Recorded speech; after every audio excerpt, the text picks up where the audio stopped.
since gold has been on this wild tear, right? It's a little weird that 16 tons have come out of GLD just recently, fallen out. In other words, the conventional wisdom is, well, it's a strong dollar, it's high interest rates, it's profit taking. I call BS again.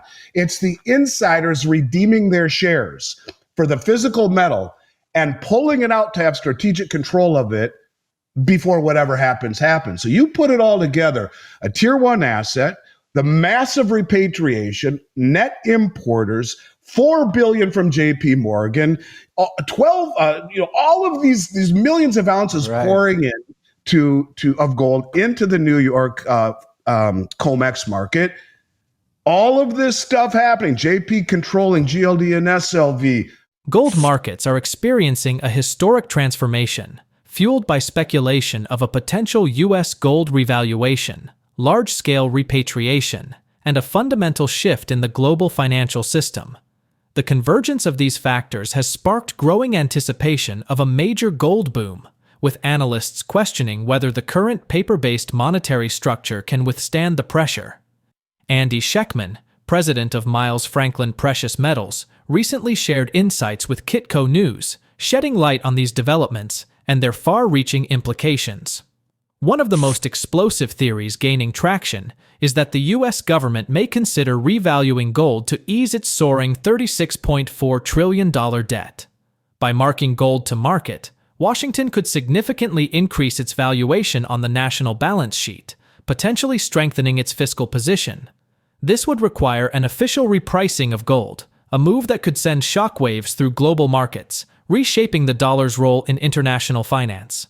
Historically, governments have turned to gold during times of severe economic distress, including the 1933 Gold Reserve Act and the 1971 abandonment of the gold standard. Given the growing debt burden and rising concerns over inflation, a revaluation could be seen as a last-ditch effort to restore confidence in the financial system. Such a drastic move, however, would also have profound consequences for the dollar's purchasing power and international trade dynamics, potentially accelerating global de-dollarization efforts. Further amplifying speculation is the unprecedented movement of gold from London, a traditional hub for storage and trading, to the United States. This shift suggests a rising demand for physical gold within the U.S., possibly driven by concerns over global financial instability and the dollar's weakening influence. Schectman suggests that these transfers could be a strategic maneuver, either in preparation for a potential gold revaluation or as a safeguard against broader geopolitical and economic uncertainties. With liquidity tightening and confidence in paper gold waning, investors increasingly seek the security of physical assets. We present the clips of Andy Schectman's latest video. Before we continue to discuss this, please subscribe to our channel and activate the bell icon for timely updates. If you look at what they're doing right now, there are things pointing to massive gold acquisition just since November that maybe is a stopgap for that. Now, look, there's a fine line between conspiracy and reality, Jeremy, and I think we're treading that line. But just since November, since we have become net importers of gold rather than net exporters, the United States has brought in over 12.5 million ounces of gold and over 45 million ounces of silver from the London vaults into the U.S. vaults. Yeah. JP Morgan is set to deliver $4 billion with a B of gold into the COMEX for the February contract. And Blythe Masters, who used to run the trading desk for JP, you can Google it, it'll pop right up. She said long ago, JP Morgan does not buy gold for themselves, it's for customers. Now I ask you, what customers got $4 billion in their back pocket to buy gold with? Let that one sink in for a minute. And there are many other things related to JP Morgan. I might add just one more. You know, they paid a $920 million fine for manipulating the metals market. And it always chafed my rear end that they were allowed to continue to be allowed to be the custodian of the world's largest silver trust, SLV. I mean, that just didn't make any sense to me. They paid a $920 million fine, the largest fine ever handed out by the Justice Department at that point. And yet their trading desk made $1 billion that year. Slap on the wrist, you walk away 80 million up, and you still get control of the ETFs. HSBC Bank always controlled GLD, but guess what just happened recently? Oh, that's right. JP Morgan now controls GLD. So you have BlackRock and JP Morgan holding SLV and GLD. And when people have asked me over the years, do you think gold will be confiscated? I said, no, I don't. I think if they wanted to take the gold, if they wanted to have the lion's share of it, all they would need to do is say, let's take the ETFs. Now, nobody except the insiders can pull gold out of the ETFs. And I'll mention about that when I'm done. I know I'm kind of going a little further ahead of script here, but it's important. And the insiders are the only ones that can take metal out of the ETFs. You and I can't. So if indeed they were to close those two accounts, be sitting on this massive stockpile of gold, where right now, in the two vaults that JP Morgan owns, one in London, one in New York, they possess more gold than over half of the dang G20 countries because of this custodianship. They could close those programs, look the world in the face and say, what? We didn't break any laws or infringe any civil liberties. We have the right to do this. We're closing the fund. The money that people had invested in gold is now in their money market accounts Monday morning. They're free to go buy physical gold and silver. It would give them the ability to have their cake and eat it too. Now, am I extrapolating? Yes. Do I know that this would happen? No, but it's a little bit uncanny. And along those same lines, since gold has been on this wild tear, right? It's a little weird that 16 tons have come out of GLD just recently, fallen out. In other words, the conventional wisdom is, well, it's a strong dollar, it's high interest rates, it's profit taking. I call BS again. It's the insiders redeeming their shares for the physical metal and pulling it out to have strategic control of it before whatever happens. So you put it all together, a tier one asset, the massive repatriation, net importers, $4 billion from JP Morgan, 12, all of these millions of ounces pouring in of gold into the New York COMEX market. All of this stuff happening, JP controlling GLD and SLV. I mean, under the guise of tariffs. Now, he's not going to tariff silver. He won't.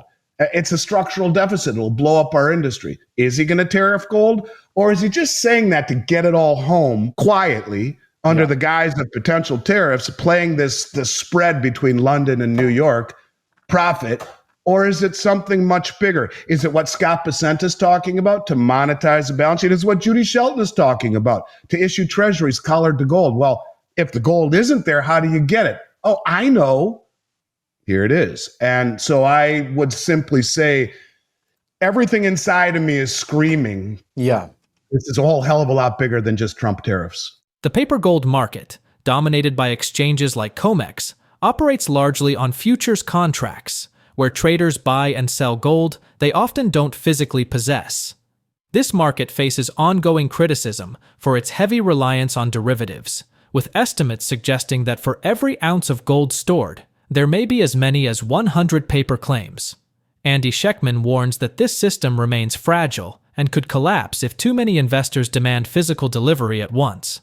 As demand for physical bullion grows, concerns rise over whether these contracts can be honored with actual metal. Recent delays in gold deliveries and rising premiums on physical purchases indicate mounting stress within the system. If traders push for physical settlement on a large scale and available inventories fall short, a liquidity crisis could unfold, forcing a reckoning within the paper market. A default event could send shockwaves through global markets, causing an unprecedented surge in gold prices as confidence in the existing system crumbles. This raises the pressing question of whether gold stands on the verge of a monumental breakout after years of controlled price action. A powerful mix of factors, record central bank buying, geopolitical instability, inflation concerns, and waning trust in fiat currencies, points to the possibility of a sustained bull market. Andy Schectman highlights the growing movement toward de-dollarization, particularly among BRICS nations, as a key driver of increasing demand for physical gold. Countries actively seek alternatives to the U.S. financial system, further amplifying gold's appeal. However, despite these bullish signals, one major variable remains: government intervention. History shows that when gold threatens financial stability, authorities step in to curb its rise. In the past, market manipulation, gold confiscation, and price controls were tools to maintain monetary control. Whether similar measures emerge again remains uncertain, but the possibility lingers over an already volatile and rapidly evolving gold market. It all points to revaluing the price of gold, which is held in the gold revaluation account. Every $4,000 increase in the price of gold gives the Treasury General account $1 trillion free and clear. President Trump would tell Scott Bessent, tell Jerome Powell to revalue the gold, please. Doesn't even require congressional approval. It's in his prerogative to do so. It would allow treasuries, which are losing demand, to once again be perhaps in demand. It would inspire confidence. It would inspire transparency, especially if put on a blockchain like Elon is talking about. It would give us the ability to start to pay down our debt. At the same time, what does rising gold do to the dollar? Oh, it weakens the dollar. The dollar falls in comparison to a rising dollar. That's what Trump wants. And so, look, I think that it's an option. My mentor, Richard Russell, used to say the Fed has but two options. This was 15, 20 years ago, and they're way more indebted than they were then. He said they have two options, but to inflate or default. Well, maybe option number 3 would be to revalue the price of gold, which indeed would inflate the dollar, but would get us on a pathway perhaps to reigniting the confidence that stands behind our treasury market, would give us the ability to start to pay down. Now, you want to take it way out into the stratosphere, but in a world where Bitcoin is $100,000, Jeremy, I remember 2017, it was $400. In a world where Bitcoin is $100,000, just what if, I'm just saying for what if they made gold $140,000, just like that? And they say, we will pay $140,000 to any sovereign nation who wishes to deliver their gold to the New York Fed or to Fort Knox, and we'll pay it. Now, I'm not saying they're going to, but if they did, the $36 trillion debt would be completely wiped out. Are they going to do it? Probably not. But my point is, even at $10,000 an ounce, as guys like Jim Sinclair have said, hey, you got James Rickard, who's been on your show before. He says $24,000 ounce is his number. You put gold at $24,000, that means you just gave $6 trillion free and clear to the Treasury General account to work its way out of this debt burden, to inspire confidence, to peg it to the treasuries. And Judy Shelton said to me, Andy, I was very close with Trump in his first administration.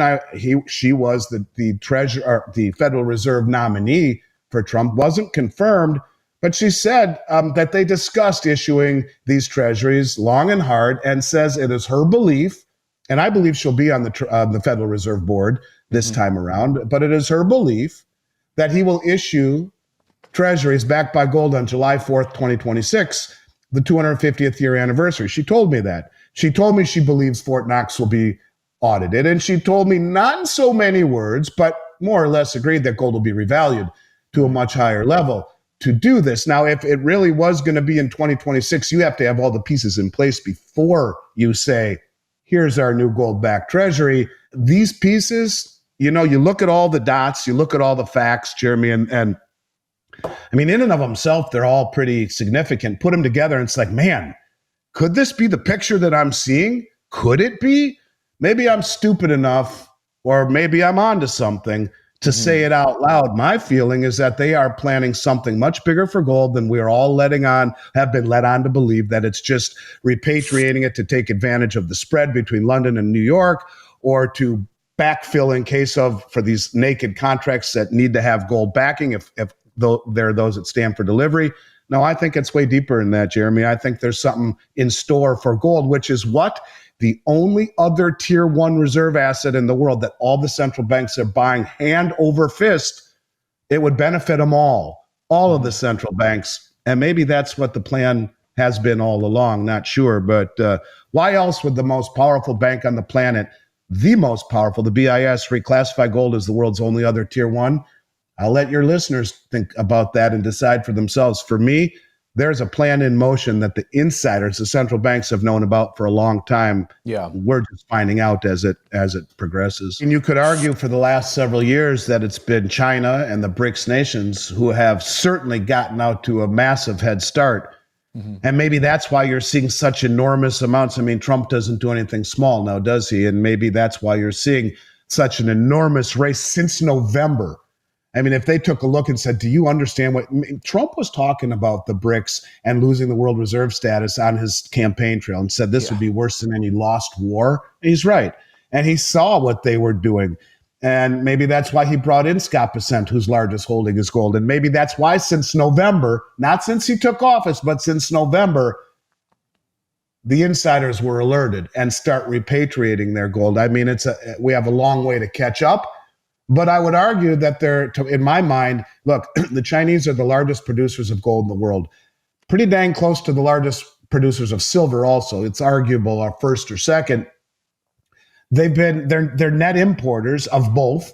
They hardly sell an ounce ever. They became net importers of silver recently. They were net exporters. They're flying around the world buying doré and concentrate. They're buying up with their Belt Road Initiative. All of the countries that they're associating with are massively resource rich and underdeveloped.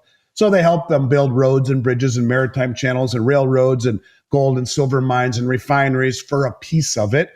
And industrialize their countries and bring those resources to the market. They get a piece of it. They understand. You see, the difference is the Chinese think in terms of decades. We think in terms of days, and that's a problem. They have been very methodical in their accumulation and in their production. And their numbers stood at 1,200 tons half of my career. And everyone said, I call BS. That's not true.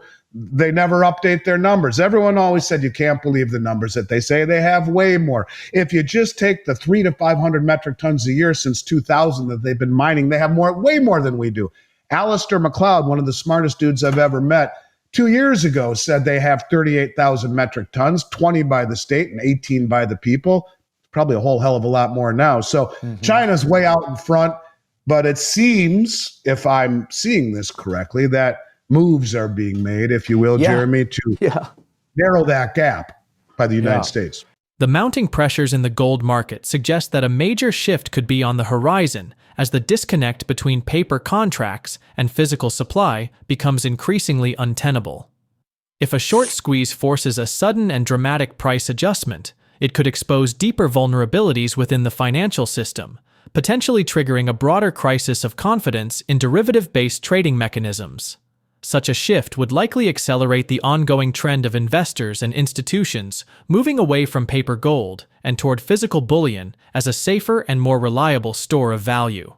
Simultaneously, discussions surrounding gold revaluation as a strategic tool for addressing economic instability are gaining traction, especially as major economies seek alternatives to debt-driven monetary policies.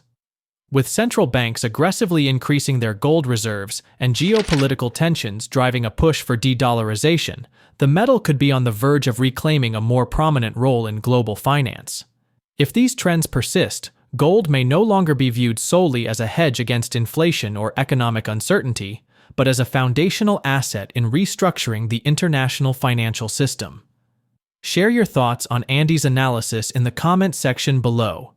If you find this video informative, don't forget to support your finance log team and turn on notifications to stay informed about our latest videos. See you in the next video.